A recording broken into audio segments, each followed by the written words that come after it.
नमस्कार दोस्तों, कैसे हैं आप सब। उम्मीद करता हूं सब बढ़िया होंगे। सो फ्रेंड्स, इन्वेस्टो प्राइड के एक और नई वीडियो में आप सभी का स्वागत है। एंड फ्रेंड्स, आज के इस वीडियो में हम लोग बात करने वाले हैं कि जो सेबी की तरफ से गुड न्यूज आया है म्यूचुअल फंड इन्वेस्टर के लिए, वो एग्जैक्टली क्या है और किस तरीके से आपको हेल्प कर सकता है आपका रिटर्न को मैक्सिमाइज करने में। तो फ्रेंड्स, आज का ये वीडियो काफी शॉर्ट एंड इंफॉर्मेटिव होने वाला है, तो वीडियो को आप लाइक कर सकते हैं फटाफट। और चैनल पे पहली बार आए हैं तो आप इस चैनल को सब्सक्राइब कर सकते हैं और सब्सक्राइब करके इस वीडियो को शेयर भी कर सकते हैं, और आप चाहे तो इस वीडियो को हाइप भी कर सकते हैं। और अगर आप मेरे से पर्सनली कनेक्ट रहना चाहते हैं, इन दैट केस आप मुझे फॉलो कर सकते हैं इंस्टाग्राम पे। इंस्टाग्राम पेज का जो लिंक है मैं आपको डिस्क्रिप्शन में दे दूंगा, तो आप इंस्टाग्राम पे जाके मुझे फॉलो कर सकते हैं। फ्रेंड्स, जैसे मैंने आपको बताया कि भाई आज के इस वीडियो में हम लोग समझने की कोशिश करेंगे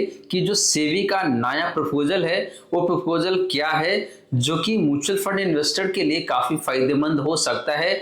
या फिर यूं कहिए कि जो म्यूचुअल फंड हाउस है उनको बोला जा रहा है कि भाई जो एक्सपेंस रेशियो है, जिसको आप TER यानी कि टोटल एक्सपेंस रेशियो के नाम से भी जानते हैं, जिसमें बहुत सारे कंपोनेंट एडेड रहते हैं, तो अब सेबी का कहना है कि भाई ये जो TER है इसको आपको ब्रेकअप देना पड़ेगा, यानी कि इसमें जो ट्रांसपेरेंसी है ये म्यूचुअल फंड हाउस को दिखाना पड़ेगा, so that mutual fund investor समझ सके कि भाई इसमें कौन कौन से आइटम एडेड है और एग्जैक्टली म्यूचुअल फंड हाउस इनसे कितना पैसे चार्ज कर रहे हैं म्यूचुअल फंड को मैनेज करने के लिए। तो चलिए देखते हैं कि सेबी का प्रपोजल क्या है और किस तरीके से ये आपके लिए फायदेमंद होने वाला है। तो फ्रेंड्स, यहाँ पे देखिए तो जो हेडलाइन है वो है SEBI proposes cut to mutual fund expense ratio to boost transparency and lowering the cost of investment for mutual fund investor. तो एग्जैक्टली यही हेडलाइन है और इससे यही पता चलता है कि भाई जो सेबी है वो यही चाहते हैं कि जो एक्सपेंस रेशियो है वो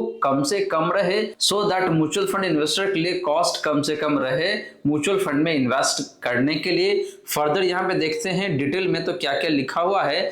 इंडियाज मार्केट रेगुलेटर यानी कि सेबी की बात कर रहे हैं हम लोग, has proposed reducing mutual fund expense ratio and overhauling fee structure to make cost more transparent and investor friendly according to a consultation paper released Tuesday on its website. यानी कि सेबी ने अपने वेबसाइट पे कंसल्टेशन पेपर ऑलरेडी रिलीज कर दिया है और उस कंसल्टेशन पेपर में यही कहा जा रहा है कि जो टोटल एक्सपेंस रेशियो है उसको कम करे, सो दैट ये इन्वेस्टर के लिए कॉस्ट फ्रेंडली हो, ताकि इनको इन्वेस्ट करने में काफी आसान हो आने वाले टाइम में, एंड जो रिटर्न है वो मैक्सिमाइज हो सके। फर्दर यहाँ पे ये बोला जा रहा है कि SEBI has suggested lowering total expense ratio by up to 0.15% for open ended mutual fund scheme, यानी कि ऐसे म्यूचुअल फंड स्कीम जहां पे कभी भी आप इन्वेस्ट कर सकते हैं, कभी भी आप इन्वेस्टमेंट को रिडीम कर सकते हैं, उस तरीके के जो म्यूचुअल फंड स्कीम है उसमें 0.15% तक एक्सपेंस रेशियो कम किया जा सकता है।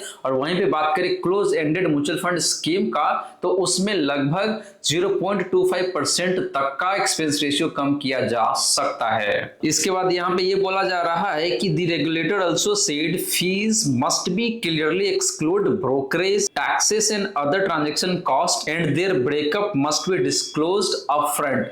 यानी कि यहाँ पे ट्रांसपेरेंसी की बात किया जा रहा है कि ऐसा नहीं कि जो TER है उसमें मल्टीपल कंपोनेंट है उसको एक साथ हम लोग बता देते थे पहले, यानी कि म्यूचुअल फंड हाउस बता देते थे, लेकिन अब से आगे चल के म्यूचुअल फंड हाउस को उस TER में क्या क्या कंपोनेंट है उसको अलग अलग बताना पड़ेगा, सो दैट ये ट्रांसपेरेंट रहे म्यूचुअल फंड इन्वेस्टर के लिए और काफी आसान भी रहे उनके लिए, सो दैट वो ट्रस्ट भी कर सके कि भाई ये सही जानकारी है, अच्छे तरीके से इनका पैसा को इन्वेस्ट किया जा रहा है और जो म्यूचुअल फंड हाउस है वो एग्जैक्टली कितना पैसे चार्ज करते हैं म्यूचुअल फंड को मैनेज करने के लिए। अगर आपको याद हो तो साल 2023 में सेबी ने एक चेंज किया था म्यूचुअल फंड की जो TER है उसमें, कि भाई जितने भी एक्सपेंसेस है मल्टीपल कंपोनेंट को आपको एक ही साथ TER में इंक्लूड करना है। तो जो 2023 में जो भी ओपिनियन था सेबी का, वहां से कंप्लीट चेंज दिखने को मिल रहा है। तो वही बात आपको यहाँ पे दिखने को मिल रहा है कि this represent a shift from SEBI's 2023 framework that tried to include such charges within the overall expense ratio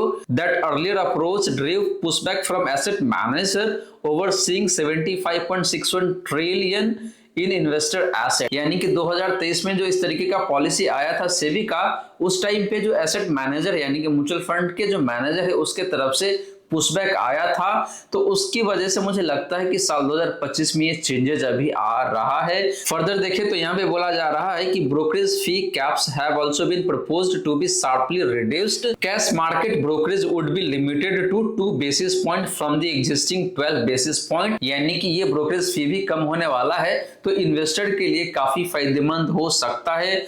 वहीं देखा जाए तो derivative transaction would see a cut from 5 basis point two 1 basis point. तो हर एक एंगल से देखें तो जो म्यूचुअल फंड इन्वेस्टर है उनके फायदे के लिए ही बात किया जा रहा है। सेबी सेड एसेट मैनेजर में opt for a performance linked differential fee structure, यानी कि अगर आपका जो फंड है यानी कि जो म्यूचुअल फंड हाउस के जो म्यूचुअल फंड स्कीम है वो स्कीम अगर अच्छा परफॉर्म नहीं करता है, इन दैट केस आपका जो एक्सपेंस रेशियो है वो कम चार्ज हो सकता है। वहीं अगर म्यूचुअल फंड स्कीम अच्छा परफॉर्म करता है, इन दैट केस आपको थोड़ा सा ज्यादा फी पे करना पड़ सकता है।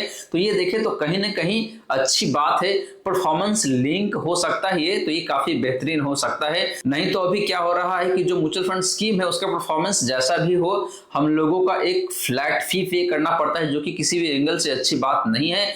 फंड अगर अच्छा परफॉर्म नहीं करता है तो फी ज्यादा पे करना किसी भी एंगल से सुटेबल या फिर कह लीजिए जस्टिफाइड नहीं है। वहीं अगर फंड अच्छा परफॉर्म करता है तो हम लोग ज्यादा फी पे कर सकते हैं, वहां पे कहीं कोई दिक्कत वाली बात नहीं है। तो performance linked expense ratio SEBI ने जो प्रपोज किया है ये कहीं ना कहीं इन्वेस्टर के हित में ही होने वाला है। तो फ्रेंड्स यही है वो गुड न्यूज जो कि म्यूचुअल फंड इन्वेस्टर के लिए काफी अच्छा होने वाला है। अगर ये अच्छे तरीके से इंप्लीमेंट हो जाता है तो मेरे और आप जैसे जो म्यूचुअल फंड इन्वेस्टर है उनका जो प्रॉफिट है म्यूचुअल फंड से वो ज्यादा बेहतर हो सकता है। आप अगर फी पे भी करते हैं तो परफॉर्मेंस अच्छा रहेगा तो ज्यादा फी पे करेंगे, अगर फंड का परफॉर्मेंस खराब रहेगा इन दैट केस आपको ज्यादा फी नहीं पे करना पड़ेगा। तो ये जो प्रपोजल है सेबी का, ये हर एक एंगल से देखें तो म्यूचुअल फंड इन्वेस्टर के लिए फायदेमंद ही होने वाला है। कहीं ना कहीं देखें तो जो म्यूचुअल फंड हाउस है उसके लिए निगेटिव हो सकता है। अगर आपने देखा होगा तो जो म्यूचुअल फंड हाउस से रिलेटेड स्टॉक्स है उस पर निगेटिव इंपैक्ट भी आया है, उन सारे कंपनी के जो स्टॉक है उसमें गिरावट भी दिखने को मिला है। तो यहाँ से यही पता चलता है कि भाई ये जो एक्शन है या फिर ये जो प्रपोजल है मेरे और आप जैसे जो इन्वेस्टर है म्यूचुअल फंड्स के उनके लिए काफी बेनिफिशियल होने वाला है आने वाले टाइम में। फ्रेंड्स आशा करता हूं जितनी भी बातें मैंने बताने की कोशिश किया है सारी की सारी बातें आपको समझ में आ गया होगा। मन में अगर कोई डाउट है या फिर कोई क्वेश्चन है तो कमेंट में पूछ सकते हैं। पर्सनली आप मेरे से कनेक्ट होना चाहते हैं इन दैट केस आप मुझे इंस्टाग्राम पे फॉलो कर सकते हैं, लिंक आपको डिस्क्रिप्शन में मिल जाएगा। वहीं अगर आप इस चैनल पे पहली बार आए हैं तो आप इस चैनल को सब्सक्राइब कर सकते हैं, वीडियो को शेयर कर सकते हैं अपने फ्रेंड फैमिली सर्कल में। So friends thank you so much for watching this video. मिलते हैं नेक्स्ट वीडियो में। जय हिंद जय भारत।